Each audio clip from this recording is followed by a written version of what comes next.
Imagine a parliament meeting where tempers rise, voices get louder, and suddenly, instead of voting, someone is thrown out of the window. This wasn't a metaphor in Prague, it was politics. Throughout its history, Prague witnessed not just one, but several defenestrations, a fancy word meaning throwing someone out of a window. These shocking moments didn't just end arguments, they sparked wars, toppled governments, and changed the course of European history. So, why did Prague keep pushing people out of windows? And how did a single act of rage trigger one of the bloodiest wars in Europe? Let's find out. In the Middle Ages, Prague was more than just a beautiful city on the river Vltava. It was the beating heart of Bohemia, a kingdom inside the Holy Roman Empire. But Bohemia was restless. For centuries, it had been a land of religious division. The teachings of Jan Hus, a Czech reformer burned at the stake in 1415, had ignited a deep Protestant spirit among the people. His followers, known as Hussites, wanted a church free from corruption, closer to the people, and free from Rome's control. On the other side stood the Catholic establishment, supported by the emperor, the pope, and the nobility.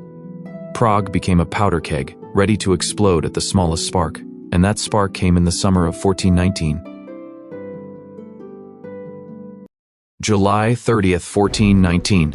A hot day in Prague. Tensions had been rising for weeks. A Hussite priest, Jan Zalivsky, led a procession of angry townspeople through the streets. They marched toward the new town hall, demanding the release of Hussite prisoners. The city council refused. The crowd grew furious. Stones were thrown. Shouts echoed against the walls. Then it happened. The mob stormed the council chamber, dragged the Catholic officials to the windows, and hurled them out into the street below. One by one, they fell to their deaths. This shocking act, later known as the First Defenestration of Prague, lit the fuse. The Hussite Wars erupted, brutal, bloody, and lasting for years. A new precedent had been set in Prague. If politics failed, the windows would open. The Hussite Wars ended, but the divisions never healed. For the next 200 years, Prague simmered. Catholic kings tried to enforce their faith. Protestant nobles pushed back. Every meeting, every decree, every sermon felt like it could turn violent. It was as if the whole city lived under a curse, waiting for the next window to claim another victim. And in 1618, it did. May 23rd, 1618. Inside Prague Castle, in a grand room with tall windows, the tension boiled over once again. Protestant nobles had gathered to confront the emperor's representatives, Catholic governors who had been restricting their rights. The arguments grew heated. Voices rose, insults flew, and then, just like in 1419, patience snapped. The Protestants seized the imperial officials, Yaroslav Borita of Martinez, Vilém Slavata of Flum, and their secretary Fabricius. Dragged across the room, struggling and shouting, they were shoved toward the window, 17 meters above the ground, and then they were pushed. Bodies flew through the air, swords clattered, cloaks whipped in the wind, and then impact. But when the crowd rushed to see, they were stunned. The victims were alive. Catholics claimed a miracle.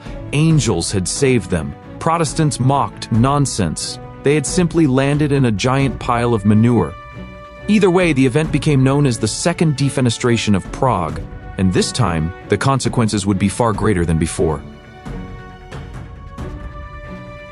The window had opened, and Europe fell into chaos.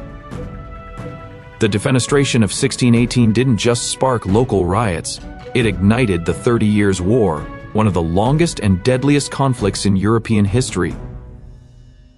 What began as a struggle between Protestants and Catholics in Bohemia soon pulled in Spain, France, Sweden, Denmark, and the Holy Roman Empire. Armies marched across the continent. Villages burned. Millions perished from famine, disease, and battle. It was one of the darkest chapters in European history, and it all began with 3 men flying out of a window in Prague. The word defenestration entered history forever. In Prague, it wasn't just a violent act, it was a political symbol, a message: we reject your authority so completely, we will throw you out. Across Europe, people spoke of it in awe and horror. In Bohemia, it became part of national identity.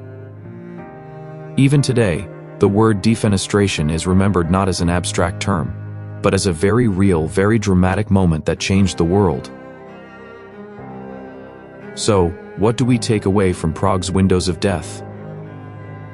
First, that small sparks can ignite massive fires. A window opened in 1419 and a war followed. Another in 1618, and Europe burned for 3 decades. Second, that history has a dark sense of humor. After all, it's not every day that manure can decide the fate of nations. And finally, that politics, no matter the century, is always fragile. As long as humans argue, the line between debate and violence is dangerously thin.